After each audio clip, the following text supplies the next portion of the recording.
What's up, everybody? This is Cryston out here bringing a brand new video. Today we're going to be discussing the new boss monsters that have just shown up on for Invasion of Chaos. So without any further ado, let us just jump right into it. So the first card we have here is Cryston Phoenixion, which is kind of unique. Apparently, these are going to be new archetypes that we're going to be getting in the new Invasion of Venom, which is really good. I like seeing new archetypes, I like seeing new things. So, Cryston Phoenixion is a level 9 water machine type synchro monster with 2800 attack and 2000 defense. So the stats line is alright. If for a level 9 monster, the effect has to be good for this attack to be meaningful, I guess, because considering how hefty it is. The materials are 1 synchro tuner plus one or more synchro non-tuner monsters. So I'm going to assume that the archetype is going to have some sort of synchro tuner and other synchro monsters that you can use for this. I'm also going to assume that because of that, the low-level synchro monsters might not be as good as this card might be. So let's get right into the effect. If this card is synchro summoned, you can banish all spell and trap cards your opponent controls and in their graveyard. So basically, what this means is saying, if you're playing Sly Frames, you don't get your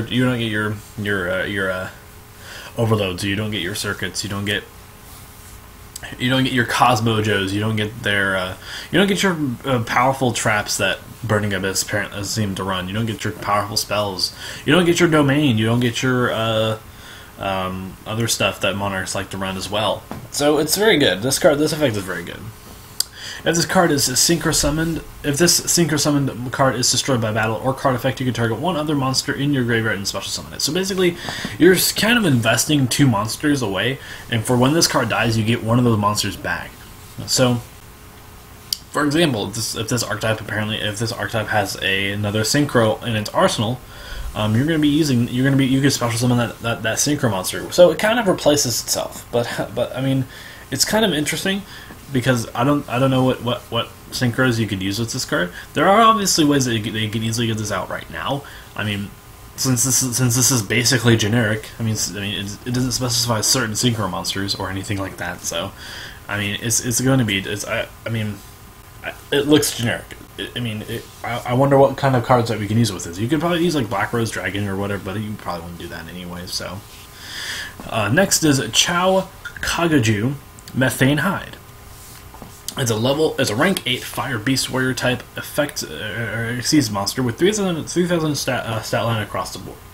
So that stat line's alright. It's kind of expected for a rank 8 to have 3,000 attack and 3,000 defense, or at least something along those lines. The materials are 2 level 8 Gemini monsters. I don't think we currently have any Gemini monsters at level 8. I think we might have one, and that is the Synchro monster, but that's not really going to be efficient. So I'm going to assume that they're going to get other level 8 Gemini monsters. But again, I could be wrong. I haven't really looked up back the Black Brute Drago. I think that's how you say it. So when this card is succeed summoned, you can target one Gemini monster in your graveyard and special summon it. So that's pretty good. That actually has a lot of utility with other Gemini monsters that, frankly, aren't very good.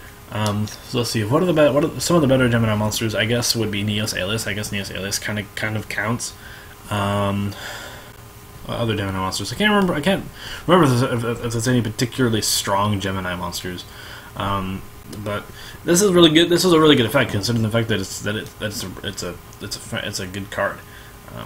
So while this card has exceed material, your opponent cannot target Gemini monsters you control for an attack or for a card effect. So basically, you're not going to kill a Gemini monster. You're not going to kill it. You're just not going to kill that monster. You're not going to kill it. You can't. You got to do it by battle, and you can't kill this card by battle because this card has 3,000 attack. You're not going to do that. You're going to find a way to get this card at the board somehow, and if you do, you're going to win. But I mean, simply by that, I mean this card's great. This card's great because it says, oh, you can't. It's basically what Cosmos has been doing. Cosmos kind of started this whole trend, so I guess they're going to end with it. And I guess this archetype's going to end with it. And the third effect, when a Gemini monster is normal summoned, you can detach 1 exceed material from this card. you could detach one escape from this card. Your opponent sends one card from their hand to the grave, or on their side of the field to the graveyard for no effect. So basically, let's say that Sanga has its original effect. They just send it to the graveyard. It won't get its effect. So that's really good. So anyway, guys, tell me what you guys think about these cards down below, and I'll see you guys in the next video. This has been Cryston, and I'm signing out.